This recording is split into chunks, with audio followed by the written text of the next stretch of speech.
What's up, everybody? This is the Gridiron Gilly Show. I'm the host, Gridiron Gilly. Here with me this morning, I have Coach Nick Brown with the Center Roughriders. Coach Brown, how are you doing? Doing good, sir. How are you doing? Fantastic. This is your first year at Center. You came from Aubrey. Yes, sir. Tell us a little bit about that, I guess. Tell us about your coaching history, about your staff, and then if you want to talk about some of your players on this current team, go for it. Yeah, But sure. I guess talk about where you're from, where you played ball at, all that stuff, and Yeah, then just sure. in order, go from there. Yeah. Well, I'm actually originally from Aubrey, so I graduated from Aubrey High School and played my high school football there, and then played college ball at Mid American Nazarene in Kansas City, and through some different things there, and then ended up starting my coaching career at Southern Nazarene University in Oklahoma City. I'm not Nazarene. I had no idea what that was, but they paid me the most money to play ball, so that's where I went, and met a lot of good coaches there. Two of my great mentors in this profession. One of them I was able to hire on staff here as my DC, Coach Hub, and so that was a big part of it. And then started my high school coaching career in 2010 after my dad passed away unexpectedly in February 2010 while I was coaching at SNU, and so felt like it was time to come home, and started at Diamond Hill Jarvis, which is anyone that knows Texas high school football, you've probably either never heard of it or it's bless their heart, that's one of the worst football programs in Texas. I think we won one game in 3 years, and so went from there. Then was at Callisburg for a year, then Bryan Adams in Dallas for a year, and then finally in 2016 I was able to get back home to Aubrey, and was there for the past 9 years, and was OC, assistant head coach there. And it was a lot of fun because, traditionally Aubrey hasn't had a great football program. They've kind of always been hit or miss, had a couple of good years here. Everybody talks about, may he rest in peace, but Coach G.A. Moore just recently passed away, and he did great things at Pilot Point, did great things at Salina, and everybody kind of skips over the fact that his last coaching stop was 3 years at Aubrey. And I had one really good year and then two, I think 4 and 6 seasons. And so it's the kind of the joke was, hell, even G.A. Moore can't win here. And that was kind of the thing with Aubrey, and I kind of always had that reputation. And so I was able to go in with Coach Keith Ivey in 2016, and able to kind of build the Aubrey football program into what people know it as now. And I think since 2019, we've won over 50 ball games and went to at least the third round of the playoffs every year, played for a regional championship in 2021. And so it's a lot different now than it was, when I was in high school. So that was a lot of fun to do that in my hometown, with my family and with people that I knew. And then, that's kind of how I got my start. And then, we played Center in the playoffs in 2023, and I'd never heard of Center, but we started watching them on film, and very impressed with what they did, and with the caliber of athletes that they had. And it just for whatever reason just kind of piqued my interest, and that was probably one of my top 3 favorite football games I've ever coached in. We played them at Tyler Rose, and went to 4 overtimes. Was physical, crazy football game. Aubrey ended up on top that night, but I remember texting my wife on the bus ride home. I said, "Man, we've never talked about East Texas. We've never even talked about when or whatever the timing would be for me to start going into head coaching. I always knew I wanted to, and so anyways, fast forward a couple of years, and Center opens up. Coach Meeks goes to Henderson, and I threw my name in the hat and ended up getting the job. And it's been a lot of fun being here. It's definitely fun running my own program, but learning you always hear about East Texas football. That's something that no matter where you're from in the state, everybody's heard and understands it's just different out here. And so to be a part of that is pretty cool. Yes, sir. And that's what I wanted to do whenever I created this idea, interviewing coaches. I want it to be specifically East Texas coaches.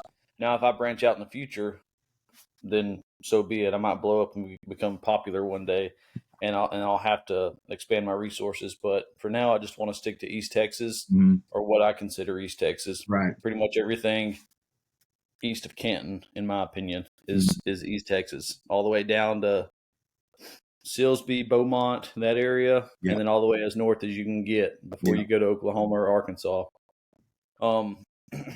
I thought you were from Aubrey. I just Mhm. wasn't 100% sure. Yeah. So here's the deal. All the coaches I've interviewed so far have been from all over East Texas, and I haven't known much about any of their programs. But I know a lot about Center. I Mhm. work in Center. Right. Um, so what I know about Center is the football program, especially because that's all I really care about is football. I think they got a pretty good basketball team, maybe a good baseball team. Hmm. But football, it's been rocky. They'll have a good year here and a down year here. They'll win a lot of games, but they'll lose a lot of shootouts too. Hmm. So it's never been an offensive problem from what I've seen. It's always been the defensive side of the ball that they struggle with. They've had a lot of head coaches in probably the last 10, 15 years, I feel like. And here you are, you're the next in line. You're from Aubrey. I looked it up. That's 4 hours, roughly 4 hours, over 200 and something miles Hmm. that you're away from home. So, what made you, other than that, the playoff game that you played them in, why'd you leave home and come all the way out here to little Shelby County, Yeah. Center, Texas, and leave everything you've known, so to speak, to come Mhm. all the way out here and coach these guys? Yeah. Well, a big piece of it was, ever since that playoff game in 23, just kind of still followed Center. I don't know why. Just kind of always felt like kind of a draw. I've got family from out here, family from Marshall and in that area, so I'm not a stranger to East Texas, but obviously, not from here. And to be real honest, had opportunities in the Metroplex, but it's just, it's just not the same. And in running in starting and building a program, being a first time head football coach, I kind of wanted to get out somewhere on my own.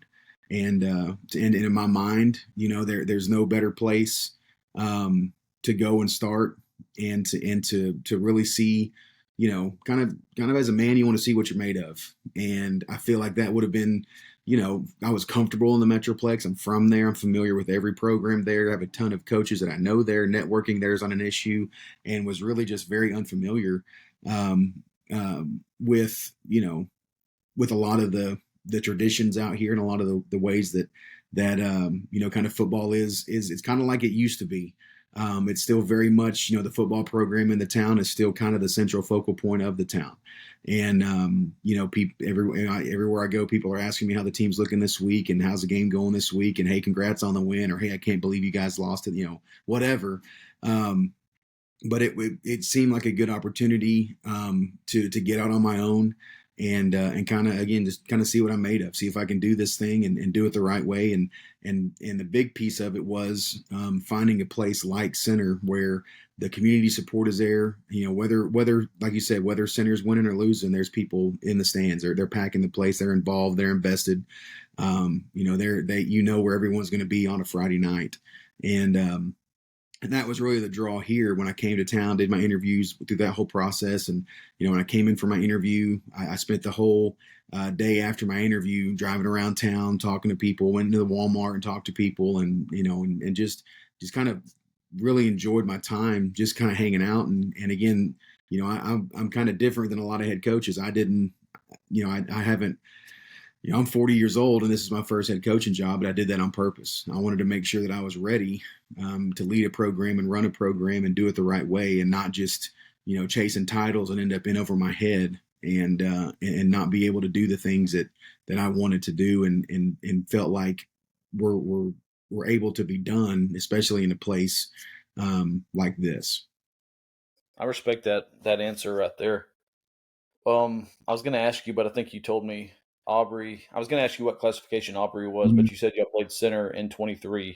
Yeah. So they're small 4A, or do Well, they move up or yeah, down? at that time we were 4A D2. This past year, Aubrey went up to 4A D1, and so we were in a district with Salina, Frisco, Panther Creek, Sulphur Springs, Paris, Lake Dallas. It was Matt Stepp called it the District of Doom, the toughest district in Texas. That's where we played in last year, and so we Aubrey went in as a 4 seed in the playoffs last year. Ended up making it to the third round. Had to play Salina twice, and had a good game, and I just couldn't hang with them. I think we had 700 yards of offense, scored 49 points on Salina, and still lost by 2 touchdowns. It's just that Bo Bentley is the real deal. That hype is real.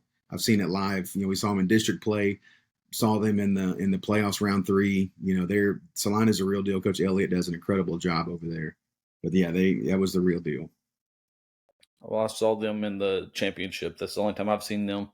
I seen them play Carthage in the championship like 20 years ago, it seems like. Yeah, yeah. And then I seen them play Kilgore in the championship this past year. Hmm. But Center, they are 4A Division II, Region 2, Yeah. District 8. Last year, it was Carthage. Well, hang on a second. Let me say this. So I always just go to Max Preps and I look up what these teams did last year. Hmm. And it showed that Carthage got first, Athens got second, Center got third. It said Russ got fourth place, and then Bullard fifth, Brownsboro sixth. But when I looked at it, it showed that Bullard was in the playoffs and Rusk wasn't. So I was confused because only 4 teams go. So why Right. did the fifth team go and the I fourth think I team think didn't? it was I think it was Bullard. I don't believe Okay. it's made it I like was like, they had to have had it mixed up because I think Rusk played center last, and that wasn't a playoff game. Yeah, it's hard. It's hard with Max Preps because they go off of whatever coaches input, and they, it's so like we input like our stats and stuff like that on the Max Preps, and so some of that gets lost in translation, and sometimes they go by overall record instead of district record. But yeah, it was yeah. So we did finish third last year. That basically came down to the game between Center and Athens, and it was in Athens, and ended up Athens won that one, and so Center went in as the 3 seed. Had Gilmer in the first round, I believe, last year, and lost a close one to Gilmer. Nothing's changed. The experts still have it in that order. Right. So the experts have it going into 2025 that's the That's the same. that's the way it's going to play out. Yep. Um, I don't know. I don't know anything about Athens, Bullard, Rusk, or Brownsboro, but I know a lot about Carthage and I know a lot about Center. Mm-hmm. This year, you've opened the season. You beat Jacksonville, you beat Spring Hill, and then you just lost to a Louisiana team Mm-hmm. at their place. They Yeah. probably cheated or something like that. Let's just say because that hurt my feelings when I saw Yeah. that. Well, hey, here's the thing that Louisiana team, that North DeSoto deserves all the credit for that. We didn't. I mean, I'm not going to make excuses. We lost the game. We spent all week. That in Louisiana they play by like in Texas we have UIL, but we play under the NCAA rules. In Louisiana, they have their own set of rules, but they follow under like the NFHS rules, and so it's different. So like there's different nuance. Like every 6 minutes, if it's over a certain heat index, like we had a water break every 6 minutes. So like there was a drive, we were driving, moving the ball, got down inside the red zone, and then water break. Like what? And so that was one of those weird things. But we were ready for that. Those were things we knew about. And there were other, different rules, but that wasn't the issue. The issue was we had over 20 penalties, and really, came out kind of flat. I don't know if it was the atmosphere was great. The stadium, it's a very, very fun place to play, loud. And, but we kind of came out, I think we got a little shell shocked. I think our kids and honestly, some of our coach, you hear that, they're from Louisiana, they can't be as good as a Texas team. And I think we kind of went in underestimating them, which ultimately falls on me as the head coach for not making sure that they understood. We told them all week, hey, that's a dang good football team. And I think there was some of that to start out with. And once we settled in, we moved the ball, we had some stops, but we just didn't execute a little bit. So that one hurt my heart too. But I told the kids, you learn, unfortunately, you learn a lot more about yourself and what you need to work on when you lose a game than when you win. Because sometimes when you win, you can get away with some things and it kind of gets overlooked because, hey, we won the game. But when you lose a game like that, you may have lost either way, but I mean, they were a good football team. They are a good football team. But I don't think they were 49-20 better than us. I think it was a lot of self-inflicted wounds, a lot of penalties, which again falls on us as coaches for not having our guys prepared. And so I take all the blame for that. And so it was one of those things where it kind of woke us up, and in our staff meeting Sunday afternoon, I talked to our coach and said, hey, this is an eye-opening thing. Like, hey, we got attention to detail. We met with our leadership council with our players. We met on Sunday, and they say, Coach, we get what you mean now when you say like you play how you practice. If you have a bad week of practice, or you don't take practice serious, or maybe overlook an opponent, or come out thinking you're just going to be able to do whatever you want, that can happen to you. So it's definitely helped. Yesterday's practice was probably one of the best we've had in the past couple of weeks, and kids were focused. Even the kids that weren't in were focused. They were talking, coaching each other up. It's so I think it'll end up being a good thing for us, as silly as that sounds, that we lost a game, because it kind of reinforced some of the things that I've been talking with our kids about. That's been a big thing here, is like they'll go down the schedule and they'll say, oh, we're going to win this one, win this one, win this one. We'll probably lose that one. And it's, how do you don't know that? I mean, yeah, that team's a good team, but that's kind of like what you were saying. Like, they'll lose some shootouts, or they'll lose close games. And it goes down to, just your mindset and discipline and how you approach those things. Whether or not you do that. I mean, if you go into a game expecting to lose, 9 times out of 10 you lose, or 10 times out of 10 you lose. But if you go into a game, our big thing is, we're never, how we approach practice is, it's never us versus them. It's we're trying to make ourselves better with every rep. And so we're competing against ourselves. And if we can go into a game and know we did everything we could, let the results speak for themselves. And I think that's been the biggest challenge here, is kind of breaking that mindset of, like when you play Carthage, that's going to be obviously, everyone's going to, that's kind of always been the measuring stick. And, how do you play against Carthage? And so that's something that, I started even in the spring, like, hey, I don't care about records, or, how many rings they have and all those things. Like, when we go and play, every week, it's got to be, we're going to get better this week. If we can get out of this game and say, hey, we got better, and then we'll see what the results are after that. Absolutely. Yeah, that is the measuring stick. That's a question that I'll just go ahead and ask it now, Yeah. because I feel like that's the answer.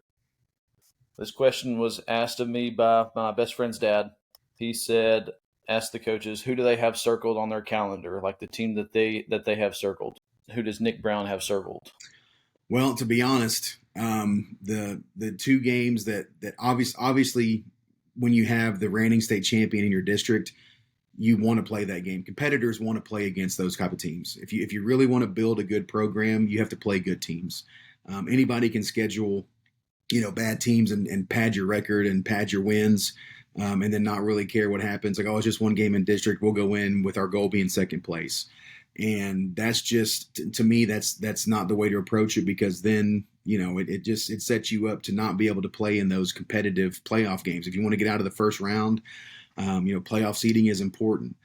And if you want to make it into the, I told our guys when I first got here, I said, I've got 4 kids, and my oldest is 12, and my 3 daughters, my oldest is 8 and my youngest is 5. They don't know what it's like to not go watch practice on Thanksgiving morning. They don't know what that's like. And so I told the kids, like, if that's our goal, is, Center, I don't think has made it to the 3rd round of the playoffs, maybe once or twice ever. And I said, that's our goal, is, get in, win 1, and then just go 1-0 every week. And I said, but, our goal is we want to get into that 3rd round, 4th round, and then anything can happen. I said, we're in the toughest region in Texas. No matter what division you play in, Region 2 is the toughest in Texas. That East Texas region is the toughest. And so that it's a big deal, and a big measuring stick, and a big step forward in our program to be able to go multiple rounds into the playoffs in this region. So obviously Carthage is a big one we have earmarked, because win or lose, that's going to be a big measuring stick for us, based on how we perform and how well our kids compete and how well we prepare as coaches for them to compete. It's going to be, and that's, I like that it's the first game in district, because we get to start off with the reigning state champ. I think that's awesome. But the big one that we have circled is Athens. That I told our kids, when we started the season, I said, every game's important. We want to win every game. But if you're looking at the important stuff, which is playoff seeding, getting yourself set up for success to go a few rounds in the playoffs, then Athens is the game that we need to go and really attack. That's the one. And I know last year they didn't play well at Athens. I think we had 6 turnovers last year there, and it didn't didn't really show what center football is all about. And so that's one. We got them at home this year at senior night, and our kids are fired up. Obviously not looking ahead, but in district play, I think Athens is going to be our game that we kind of have like, hey, because it's a big difference when you go in the playoffs as a 3 seed versus a 2 seed. It's a big difference, especially since our bye district is Pleasant Grove, Gilmer, Van. Though it's a tough. There's no easy out even in the bye district out here, and so that's been one that we're really looking forward to and really been kind of circling for this year. It's funny how the brackets fall too. Like I've seen times before where, because if you're the first seed, you're going to play the 4 seed Mm-hmm. in whatever. I don't know how it works. I just know the 1 seed plays 4 seed and Yep. 4 seeds play 1 seeds. Yep. Well, Joaquin, they got the 4 seed last year and they won the region. So sometimes just because you get the 1st seed and you play the 4 seed, Mm-hmm. that don't mean you're better off. It just depends on how they're playing, injuries, and things like that, and how you match up. Because I told my wife, she don't understand football, so she asked me to explain some stuff to her the other night at a game, and I was telling her, I said, I've seen this team get blown out by this team. I've seen this team blow out that team, but I've seen the team that got blew out by that team beat this team. Right. It's And any given Friday, man. It's crazy. Yeah, I think all about how you match up and last year just block and tackle. Oh yeah, last year Aubrey, like I said, we're in a tough district, but went in as the 4 seed, and so first round we've got to play the 1 seed, and it was Dallas Kimball who just dropped down out of 5A, and who had, they've got dudes all over the field. Their head coach does a great job there, but we were picked to lose that game, and was a shootout, crazy game. Ended up winning like 35-31, 35-33, something like that. Well, the very next week we got to play Decatur, who was picked to win or play for the region, and we shoot out with them and ended up winning 41-38. And like you said, the first time we played Salina last year at Aubrey, it was 49-10. It was horrible. We got smoked. It was bad. Then we meet them in round 3, and we're right there at the end of the game, with every opportunity throughout the game, take away a couple of him, plays here and there, from being in that ball game. And so, playoff seeding is important, but crazy things happen all the time. And so it's like I said, even especially in this region, there's no, like if you go in as the 1 seed, there's no guarantees you're beating that 4 seed. And if you go in as a 4 seed, there's no guarantees that you're going to be knocked out in the first round. Anything can happen once you get in. Absolutely. This week you're playing Dangerfield. Mm-hmm. They are 0-3. However, I did watch their first game of the year. They lost to Gladewater. Pretty good game. I was impressed with Gladewater that night. Mm-hmm. But they're not a bad team by no means. No. I looked at who they've lost to, and they've lost to Tatum, who I just went and watched the other night. They played Newton. The score isn't indicative of either thing on that night. I think Tatum lost that game. It was like 40-something to, I think Tatum scored 10 or 15 points or whatever. I forgot. But, yeah, the score was not indicative of either team. Yeah. And then they just lost to Pleasant Grove. Right. And we know what Pleasant Grove's about. Right. So this is one of those games. This is like one of those trap games. Mm-hmm. If you're looking past Dangerfield, they're going to come out and hit you in the mouth. So what do you see whenever you watch them on film? So another big thing, like when you play a program like Dangerfield is, they, regardless of their record or regardless of where they're at currently in the season, there's still a great tradition there.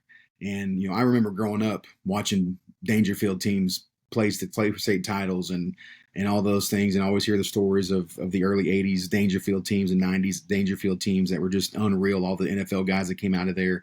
And so that's another thing that, when you play Dangerfield, is you're also playing a tradition. And so those kids, no matter their record, they're going to come out and play hard. They're going to come out and give you their best. And we've been watching film on them for the last week or so. And the first couple games of the season, they were in an even front and really struggled. And then last week against Pleasant Grove, I think it's another one of those games, like you said, like the final score didn't really tell you a lot about the game because they had opportunities against Pleasant Grove. And they've moved to an odd front. and I think they're better in that odd front. And so you can tell those coaches aren't giving up. They're still trying to do their best. They're trying to get their kids in the best position to get ready for district play. And so I told the kids, I said, the fact that Dangerfield is homecoming has nothing to do with their record. It just happens to do with where they fall on our schedule. And nobody would let me do homecoming week 1, which if I had my way, homecoming would always be the first home game and get it over with. But no, yeah, we've been really hammering our kids. Hey, last week you guys underestimated the team because they were from Louisiana. Don't you dare underestimate a team because they're 0-3 coming in, because it'll be real embarrassing when a team comes in and we play another game like we did last week and struggle against a team that has every opportunity. They still have 11 dudes on the field. Their defense is fast. They're physical. They play a lot of man coverage, and so they like to keep 7-8 guys in the box and bring pressure. And their 2 inside linebackers are some of the best that we'll see all year. They get to the ball. They're fast. They're physical. They read very well. They create opportunities for themselves to make tackles behind the play. And so, we've been working really heavy with our offensive line this week, working our combos, making sure we get to that second level, not just focusing on the down linemen. We got to, if you're going to make big plays in the second level, you've got to get to those linebackers. And so they've got a very solid football team. Their scheme is strong and solid. They're very sound. They don't make a lot of mental mistakes. And so it's going to be it's going to be a good football game. Offensively, what scheme do you run at center? So ours is, I guess, we kind of call it a power spread. We're obviously in the gun. We run out of the shotgun a lot. I did put in. We have an under center, short yardage goal line package. It's a dead T, old school power double lead ISO. That was fun. I actually had to teach our kids how to take a snap under center. They'd never done it before. We didn't. None of our centers have ever snapped to a quarterback under center, and so we actually tried it during the Jacksonville game for the first time this season and fumbled the snap on the goal line. And so we haven't done it in a game since. But for the most part, we are. But we're run first. Our offensive line and our running game is our strength. Against Spring Hill, we had 2 running backs and our quarterback all had over 100 yards rushing. And so we really use our run game to kind of open up our pass game and a lot of quick game, a lot of perimeter screens, things that stretch the defense. And so that's, in the passing game, our concepts are air raid concepts because in my experience, it's always been easier to teach kids, how to find grass and run routes and how to teach quarterbacks to read in that system. And what about defensively? So defensively, we base out of an odd front. I guess the most similar thing to what we do defensively would be a 3-3 stack or an odd stack. But what we do is very unorthodox. It's a defense called Eat the Captain is the name of the defense. It was developed by a guy that our defensive coordinator got to know when he was a DC at a 5A school in Oklahoma. And it's a high pressure, a lot of movement. The traditional D line play is to hit your guy, hold him up, get him off the linebackers, and we are a gap shooting, high pressure defense. And so we'll bring pressure from everywhere. We'll stand up and prowl and move around and get a running start. And it's a very unorthodox. It's hard to pick up and ID guys if you're a man blocking scheme. And it's hard to make sure you're getting to your second level stuff when all those guys are moving. Let's talk about your players. I was looking in the magazine and it said you lost a quarterback and I think a receiver from last year, maybe. Yep. And then so you got a new quarterback, obviously, Mm-hmm. and then you got a lot of pieces to replace, I feel like. But there's also a lot of guys coming back. And what I saw from your defense, first of all, I'm going to say you can talk about that in a second. I just want to say my best friend's dad, the one who asked me that question about who do you have circled, he's like one of the smartest football guys I know. Like he's all about high school football, and he goes to any game within probably 100 miles. It don't matter who it is. He'll say, I think this is the game of the week, and then he'll go to it. And he's usually pretty right on the money. He say, this guy is going to do this. This guy's going to do this. This team's going to win by this many points. And he's usually pretty accurate. Yeah. Well, he did say the other day, he said, looks like center He said, "Looks like Center's got a defense." So salute to Coach Brown on that one. But yeah, talk about your team, talk about your guys, because there is a couple guys on that defense I do want to talk about. Yeah, well, I mean, so we can start on the defense. Obviously, it's anchored by our senior middle linebacker, Cody Atkinson. He's he's 2-time All State. He's a dude. He is he's an old school football player. I mean, he is physical, loves contact. He's got that kind of swagger, kind of his nickname around here is Bad Intentions. Like he's looking to mess some things up, and he does that quite often, more than not. He's kind of the quarterback of the defense. He tells everybody where to go, makes the calls, makes the adjustments, moves the shifts, calls the stunts a lot, and we've actually been able to give him kind of a little bit more leeway. If he sees something, he's able to audible in there, just like the quarterback would be able to if he sees something or a different front or kind of gets a gut feeling.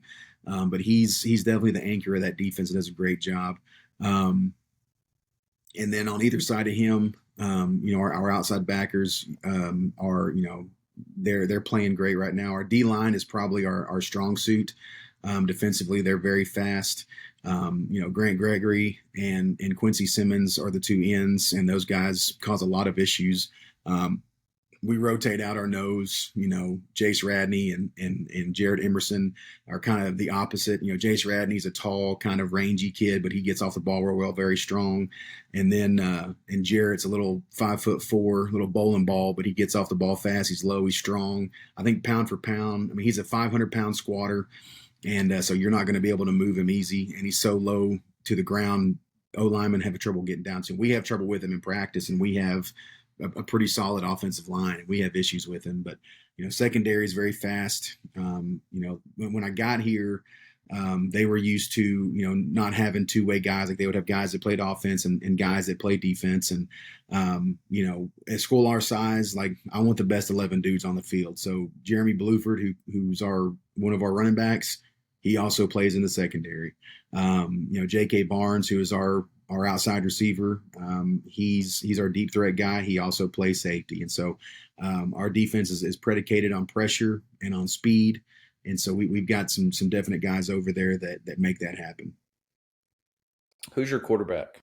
So quarterback is Easton Wolf. And so I guess technically he's been the backup quarterback, but I don't think he's ever taken any, he was a linebacker last year. He was an all-state linebacker as a sophomore last year.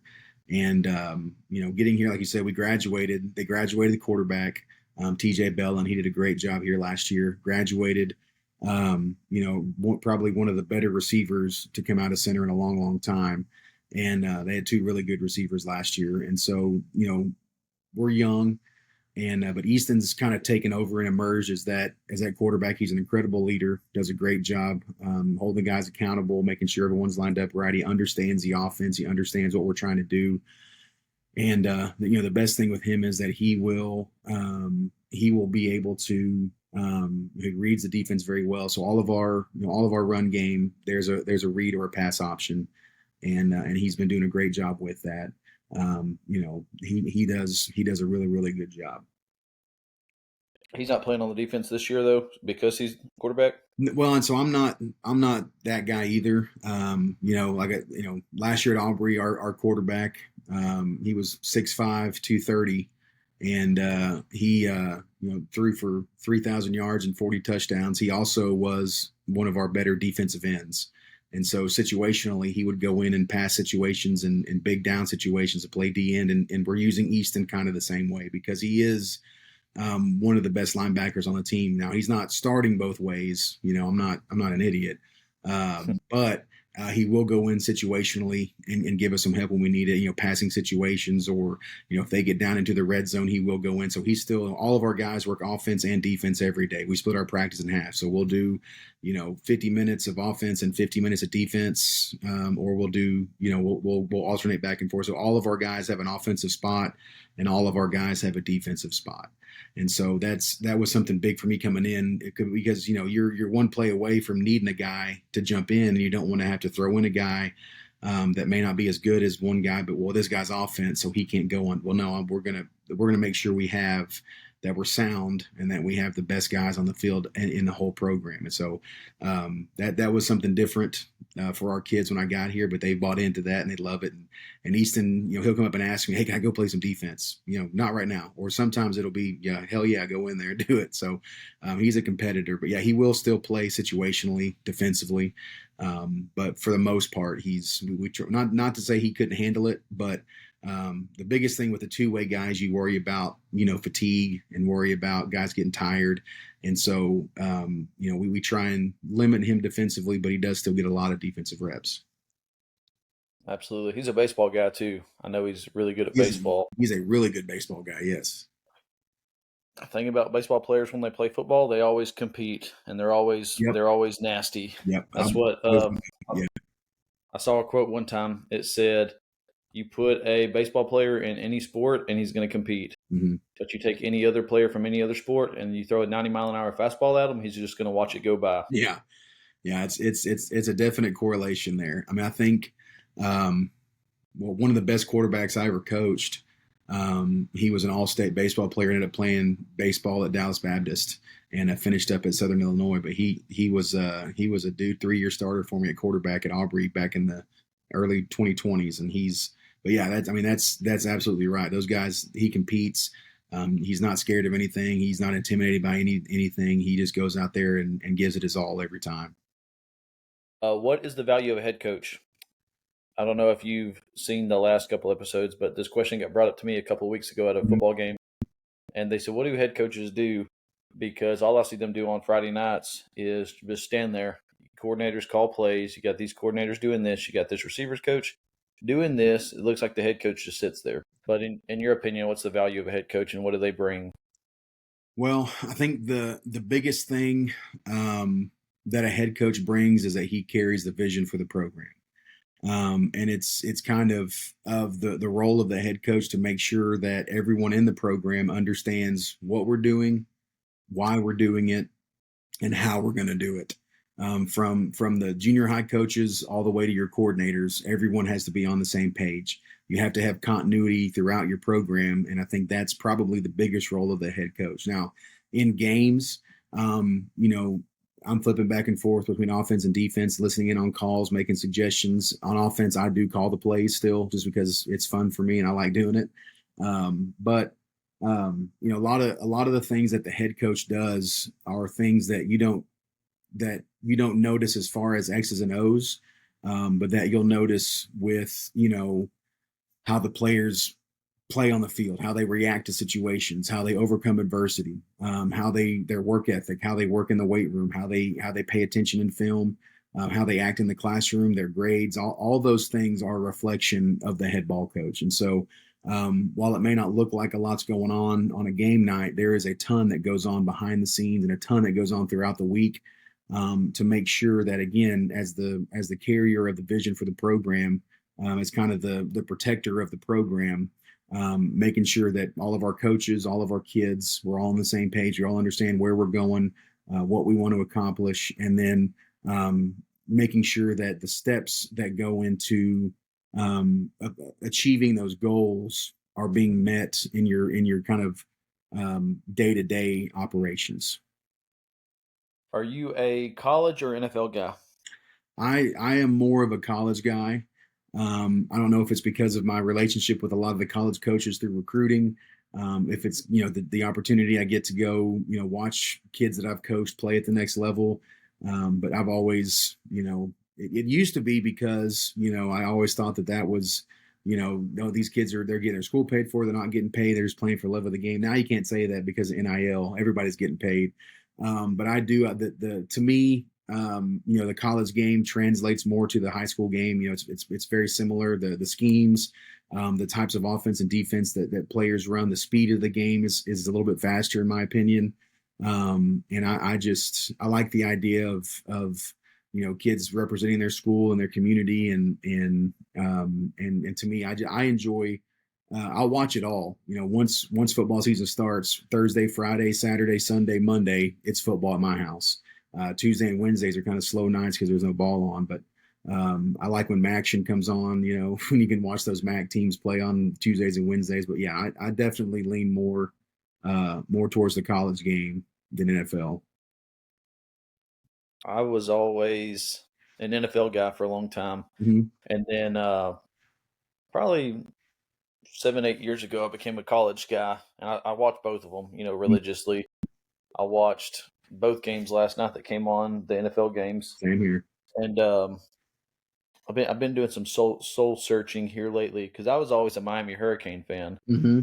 When I got into football big, I was always a football guy. Like my grandpa, he had us gambling over football games every Sunday. My Yep. grandpa was it. My grandpa watched college and NFL, but he was mainly an NFL guy. He knew all the teams, all the players, all the coaches, and from the time I can remember, because all my cousins are 15, 20 years older than me on my dad's side. But my grandpa would bring us all in the living room every Sunday morning, and he would have all the games written down on a sheet of paper, and you would have to circle or put down who you think's going to win. Bills or Jets, Yeah. Cowboys, Titans, and then I mean, we didn't gamble money; we just did it for pride. But Right. he had us doing that.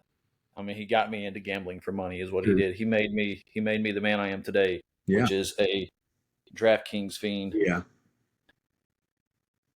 So I've been doing some soul searching though, because like I said, I was a Miami Hurricane fan for a long time. Still am. I still love them. But I was like, I got to find me a local team, a team that I can go watch any Saturday that I choose. And I picked LSU a couple years ago. I was like, I'm gonna be an LSU fan. And then I was like, no, I can't. Here lately, I've been like, no, I don't get upset when they lose, so I'm not an LSU fan.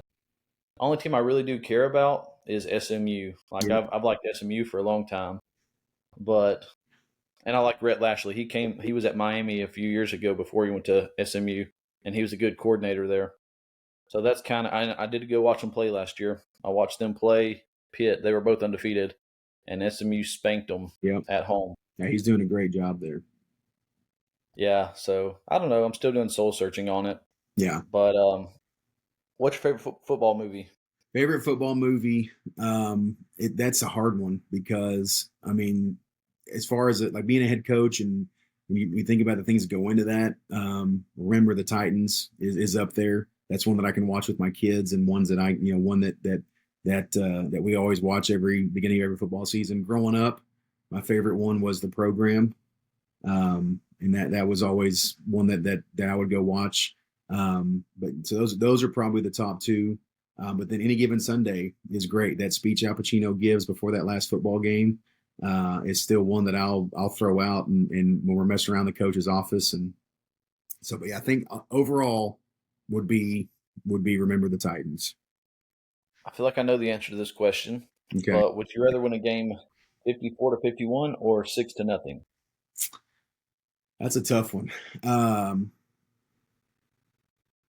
To be honest, I've been in the first situation. I've won games, 56-48. I've won games 41-38. I think that the amount of strategy and clock management and things that go into winning a 6-0 ball game would be pretty exhilarating. So I would say winning 1 6-0. And that's what I was going to say. I would love to see Center win a game 6-0. It would fire me up Yeah. because I've seen them win a lot of games, 50 something to 50 something, or lose games 50 something to 50 something. I want to say one score I saw the year Aubrey played center in the playoffs. I saw scores like 72-64, and I think there's one game they won 83 to 60 something. I mean, it's just bananas basketball scores. But yeah, I do think like it would be a lot of fun to win one and 6-0. I don't know how much the fans would like it, but as a coach, Yeah. the strategy and like I said, all the things that have to go into making sure that you know, I think that would be, a lot of fun. Well, that Newton and Tatum game I went to Friday night, it was at the end of the first quarter, it was 0-0, Hmm. and there was a lot of punting going on in the second quarter. Newton punched one in. I think at half it was like 7-0, and I was like, man, this is a good defensive game we got going here. And in the second half, Newton just did not let up. They just kept punching it in. Yeah. Tatum would get one here and there, but it was still a defensive game regardless of the score. Like I was saying earlier, would you rather win a game from a game-winning touchdown or a goal line stand? Well, I've actually been a part of both, and I being an offensive guy, I liked the game winning touchdown. I think that to me that's the funnest way to win is, driving it down and that was so last year and we played Decatur at Aubrey, and we went up ahead to score, and went up and with like a minute left, and they ended up driving right back down the field, and we ended up picking one off in the end zone to seal it and win it. But the feeling I got, well, I don't know, because I actually got way more excited for the pick than I did for the go ahead touchdown. So, you know what? It might be a goal line stand. I think to me, I think that is a bigger measure of a team is when your back's against the wall and you can make that last stop. So yeah, I'm gonna change my. I think it would be a goal line stand. I think that would be to me that's a bigger measure of a team and their fortitude and their ability to overcome adversity is they got their literal backs against the wall and they still make that stop. And that's the thing. I've seen both too as a spectator, and the game winning touchdown it gets more of the crowd excited. Right. Like I've seen people run up and down the bleachers. Uh, because we just won by a game winning touchdown, Mm-hmm. and you get the goal line stand. Fourth and goal or whatever, or the clock just run out and you stop them. That gets a reaction too, but it's not the same reaction. But I feel it more in here. Yeah. Like, hey, it's a test of character. And like me and Coach Taylor from Jefferson, we was talking about that, and he said the same thing. Like the goal line stand, it just means more. Yeah. Scenario time, and this one, man, it's. I just want to hear what you got to say. Okay, you're Okay. down at the half, going in the half, 27-21. You have 21 points. You can't stop the run. Your D line's getting pushed off the ball, whatever. Uh, I guess they're getting to the second level, but you can't stop the run. You got a good pass defense, but you can't stop the run. And we all know if you can't stop the run, it's hard to win a football game. Mm-hmm. So it's your decision.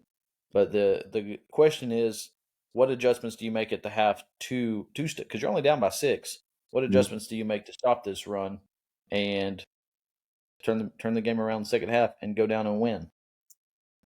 So I think a big piece of that is focusing on complementary football, because a lot of times offensive coaches will say, well, we make sure we score every time we get the ball, and while that's important, if you score two, let's say you score and defense does get a stop, and then you score in 2 plays, then your defense is right back on the field. So I think from an offensive perspective, your clock management really comes into play, and you're making sure that you're taking your time, that you're protecting your defense a little bit more on offense, going into scoring, but defensively.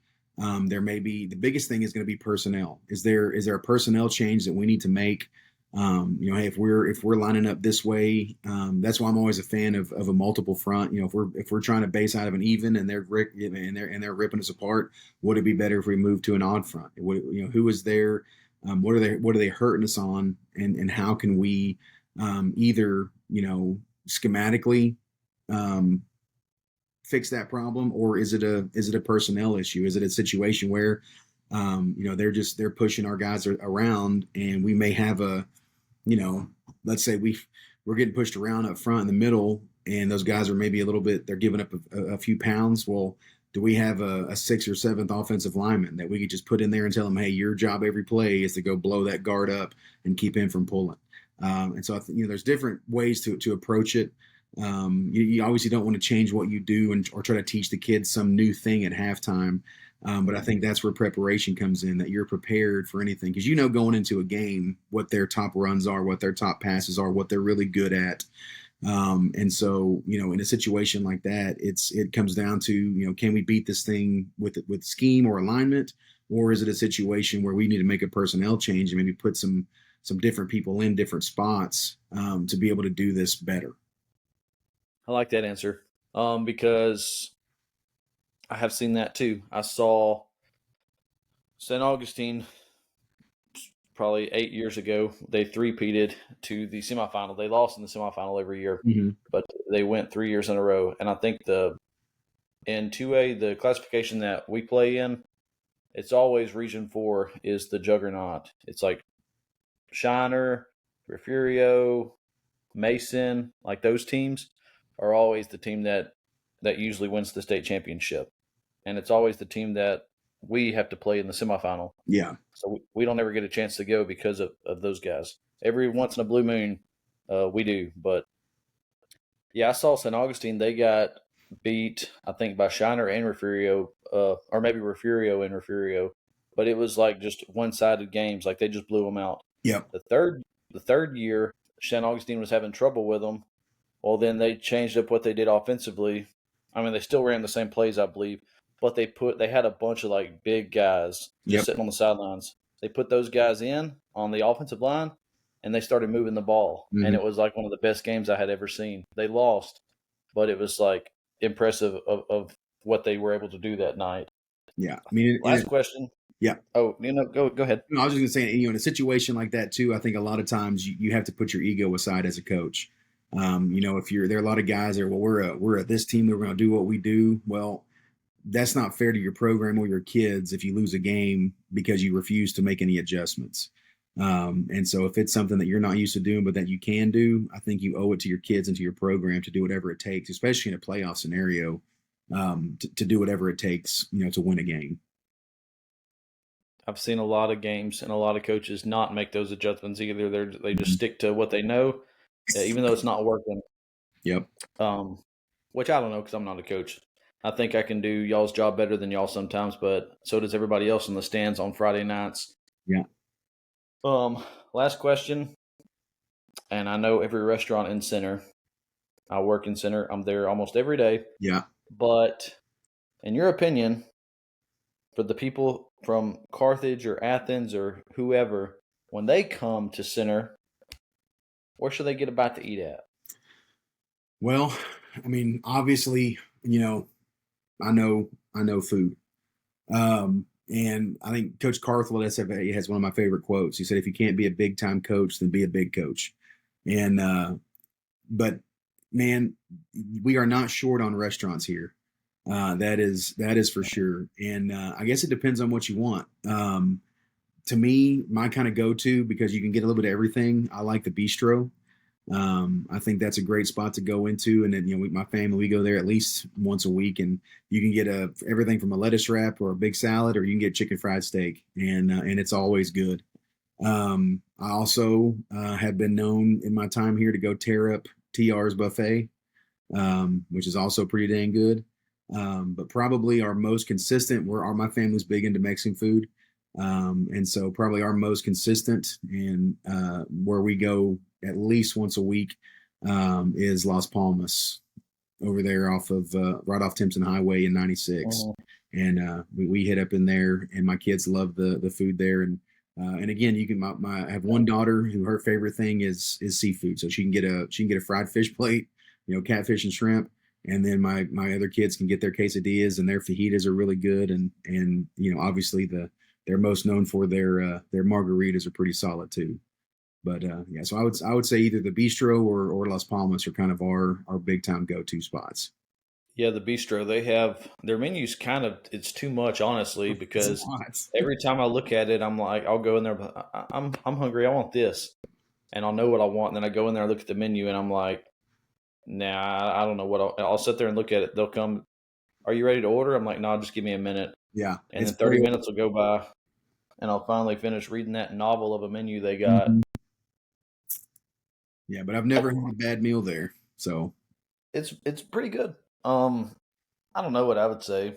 DQ Dairy Queen, in my opinion, it's fast food, but the Dairy Queen in Center is one of the OG Dairy Queens. It is. Yep. We do that. That's our kids' favorite thing to do after dinner is run up to DQ and get a Blizzard. And the I don't know if they still call it this, but back in the day you had the Hunger Buster and the Belt Buster. But yeah, it's a very old. I like walking in there. I'll go in there every now and then and grab lunch, and it feels like you're stepping back in time. They still got the same decor, and they got the people that are in there are awesome. But yeah, the Center DQ is very solid. I'd have to agree with that. And then Doggo's on the Square, that's good too. That's a good place. Yeah, and I went in there the other day and got I think I got the seafood platter. but they do it up well there too. So like I said, there's really not a bad spot to eat here. So I feel bad. I know I left some people out because Rancho was good and Margaritas on the Square is good, and it's you can definitely put on some pounds if you want to go around and do a restaurant tour here in Center. Well, there is a restaurant. I don't know if you're able to go to it because they're only open on like Thursdays and Fridays and Saturdays, and those all seem like football days. But it's out on Southview Circle. It's called Jay's Bar and Grill. I have heard about that. Yes. Dude, they have the best Yeah. steaks that I've ever had, Is honestly, pretty and much it's great because it's home. yeah. Yeah. So You don't have to go to Shreveport to get a good steak. You can get one in Center, yeah. Texas. Yep. I've heard that too. I appreciate your time, and I hope you guys stay healthy. And I hope to catch a Center game this year. I Yes. probably will.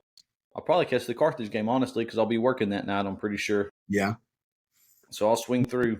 Sounds like a plan. All right. Hey, take care, man. You too.